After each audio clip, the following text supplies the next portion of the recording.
One mechele kwa lokologo mi na dondo mi ole do mi basi bezoni na do sogan dans ce po ba miton e basi empire mondial de la paix et ouais kan auto bolo me ble bouton kuna mayon kavon bouton mo no yo donné beto egbe sans an de virer ne le tinto agba eton sa he mi sogan mo zan na no kon ipodo na taragbe miton wo so bo mi ne jonu eton to mi wa miton e to me ba miton mi dondo mi non do mi tek gbedo ten na koto mo prido bota ho to yo ho me gbena gora do klopo mi don le janwe dandan hodo to do mi to aye gbeto to ogbelo me mon to le po ejan mo yesu papa gbelo e wa bu dodo wi yesu wa ba yede po to e ho gbelo me tata nye Hounongan ho so mayon va kon gboton ndo do prigboto ni jedo do etel to ezomondo monawe amo gbede me me de fino do ami tek gbede han gbe me mede ton di wewe gbeda to e da gbe ton koto to do mi to magodo e ogle 2000 blo ndo anima do nu emile ton gbe me to go gle anima so do mo devo blo mo gane me do ko do afidi ndo parfum le yeno yo do parfum ayo witi po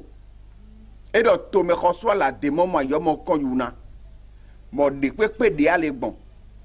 ye gedegeza do eno blawe abia no ku droto zame abi ntole bi wulu activité to bi wulu ata zombu doje mo nuewi wole yesu ma so ayan popule poba ndora do yo pa fen de do ayo rite pe ne kweta ki awe ponwe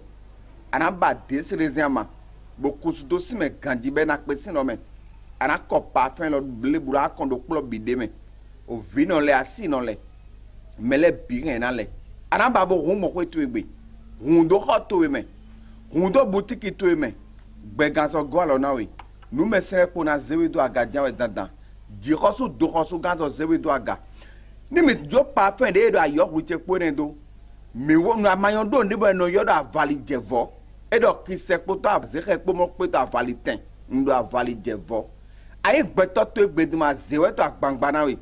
to no ajo hon to do nu fu mo e mo nu ko je kon do to me to ino ajo tento do nouveau mo e monukun je me ajo azon tento do nouveau monukun e to da azon tento we koto to do mi to ni eto mo tu ana mo gboje na ve awuna we ni eto nukun do agban to me agban meto no vo we ni azeto to no koto agban meto bien no vo gbegan so go na mi mesupo tento egbedin mo jo wedu eton do mo azeto nukun do agban eton nukun mo je wedu eton me ezo ene otuto egbedin mo a vie tranta wutu je yo zo ta wutu je yo konzivu do gwen do eton me yo konzivu do azon ten ton amayon do ado eni ko avali je vo e do azeke po ki se po no pe to avali ten ya ana zi alubasa do po bona sa one bona zi avali je vo bo zinde me bo déposer do khoto me azon ten to we ajo ten to we déposer do flen khoto to do mi to e jo ya ni kare to me de kun do bo di do kulogbe ye ma so amonu ko je gwen do to me ba ni do mi joine do avali je vo kweta ki aton po won ni mi joine do ndo nde fe no yoro gbenbla noye do gbenbla nu ve nu we no do mo na mi tegbe do noye do gbenbla nu ve nu e bulu we gbenbla nde we nyi mo ye no zelo alo mi o metome bono wu parfait ton deji e do parfait ton ana ku parfait no pe deji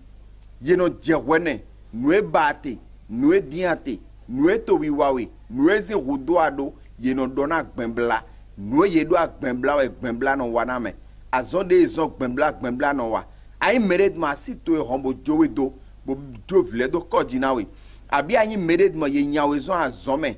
ganu sanke ama wande abi anyi mered mo gaime me to khodo te fidi ni ye fon accident lo ya no to bi bayi abi afno anu ya kankan wa taka glo me awe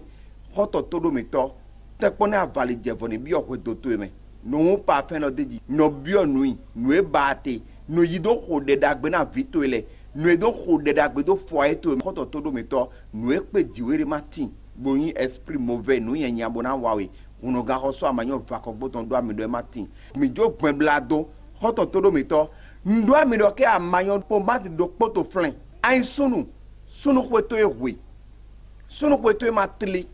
sunu kweto e madiga melele timo ne ezinde me ye pepe no zuton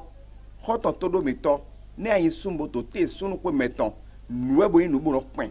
nuwe bo ti mlomi nous e bolo penzi bono mani yezo amore an yo mi do susi glegbe do kwendo me gbega so go alona mi ni asito e mana nu kwento mana poko hoa yesu go na zon sunu kweto e jelelo eno zon savon lo ezomo sunu kwelo eno tri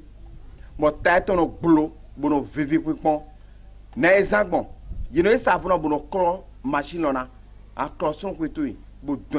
don a fond le we baidi bo zo baidi gbadanu ye baidi 2 fois par jour ni a don rien là o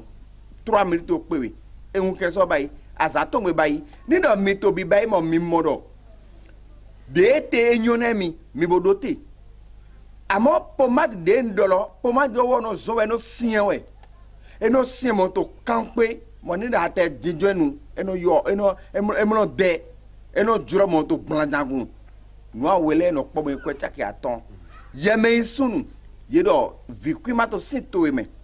yedo sito eti vet abeti jaune abi vikima ma sogbe do sito me abi yedo sino vikima de pepe ma yo sito ego ble Hounongan Amagnon va kongbodon a vaso to flen va vite no vaso rotation kwecha ki aton we ni abezizan ndo do sunu kweto we vikima wa sito me do 2 semaines me yibo ebe analyse bo pon ke na wete ya o so suron ye do mele we no hu ni emele ga suron mo so suron ma ze suron ni ye do di ku ya we gbe dato no hu koto todo meto alin janu eno de gbe gbanzon mendi gbe gbande e hon do we gbe gbande e do be ato klone keli ben ya gbambo pin we be amado gboje mo le pon me jande bio alin janu bo eno zuro gbe gban eno zuro me mo peto no mo ali ofli ye je ton ye mere ayi mere di mo ye nyawe zo azome ganu abi ayi mere di mo adi o gladi ni je gladi jinemi kan ni je kan jinemi eyo mi du gata zo ten de mi te emi ni mo post jo post emi ye examen mi ni din koto todo meto do to Hounongan Amagnon va kongbodon ganji ndona we do ze papier ram wewe pepepe dopo nlanyi koto we no e prenom nous battons 1, 2, 3, nous voulons attendre. D'ailleurs, nous attendons. Quoi qu'il faut 15 000 francs. Attends, quand on est dialogué, nous sommes joués à déposer au boutique de paiement. Mais au Caraville, nous avons déposé au Californie à Magbono. Mais j'ai fait, mais il y a meilleur qu'en 63, 60, 50, 24. Mais au Cocotomele, mais j'ai vital 0 0 Bouyiro 98, 80, 47. Mais de Koutonle, mais il n'y a pas passé une zone. Mais Bouyiro 62, 60, 66, 91. Il n'y a pas bon acclamé. Mais de Rogbonle, mais il y a 97, 15, 27, 57. Il y a déjà dans mes arrêts. Benagorami. Moi, je vais déposer le dossier, mettons. Mais a déposé pour quoi qui faut ton pot ni non mi déposé ni nous ba metene mi mon lo termina na mi mina so on do donner lo nous les ba metene mi mon lo e mina na mayon nous lele mais do pa ton délai benaze do aga beto su pe ba bo mon nous e bo de pa mais su pa fo bo do pa ton le de mboso de voulait zon ha po halopo yemere ma ba ya le januzinu a mayon do an tite ni 2021 et na ikwesi na we yesu go na zon ni do 2021 nous combli do to le na wati teme yesu go na zon bo fonti teto dewego ndo ani fonti teto dewego e yo adin do mile no protection générale bio protection bo nous de battre ni de boude diante on a do we malodi pon merci beaucoup benagwa na do po mi dole mais toi je no savon do po flen yo savon tombo edo avant glace ou soumron botom lo do we yemede ahwan so po ke hwan fondo diwe bon adisi amion won agbena do kati to adisi amion won agbena ta zon tento we hoto todo meto ndo do savon tombo ni dialoto me abedo azewe to yakodo we abedo esprit nyanyale we to yasana we savon tombo ni dialoto me me khole no leto samedi besoin 19h gamin duroye bosono leto mardi besoin 19h gamin duroye amo vikpe vile yire no le roule ponu vikpe vile no za savon tombo to gale po me yino za zale poji gbeganzo go na do po me no savon tombo kwete ki aton po we savon tombo Yeme ye gbeto be ado tele. Boy jo be ada doji bo ponyo ho. Abia ma do azeme ga do azeze ye kona we. Don se po Hounongan Amagnon va kongo don. Ayi mele be ato viba ma mo vibo di.